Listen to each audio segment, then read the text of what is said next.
Cricket batting میں 2 لاکھ روپے ہارنے پر 29 سالہ نوجوان نے ٹرین کی پٹریوں پر لیٹ کر خودکشی کر لی۔ ریاست تلنگانہ کے دارالحکومت شہر حیدرآباد کے میڈچل پی ایس لمٹس کے پوچارم کا رہنے والا سومیش کرکٹ بیٹنگ میں 2 لاکھ روپے ہار گیا تھا اور اس ہار سے دل برداشت نہ ہو کر سومیش نے ٹرین کی پٹریوں کے نیچے آ کر خودکشی کر لی۔ سومیش کے والدین نے اس سلسلے میں پولیس میں شکایت درج کروائی۔ لاش کو پوسٹ مارٹم کے لیے اسپتال منتقل کر دیا گیا۔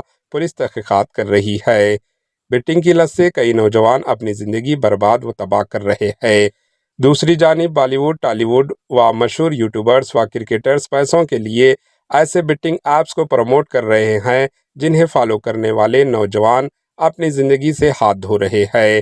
حکومت کو چاہیے کہ پہلے بیٹنگ ایپس کو پروموٹ کرنے والے سیلیبریٹیز و ایکٹر ایکٹریس پر حضرات پر سخت کارروائی کی جائے۔ Bureau report, H news.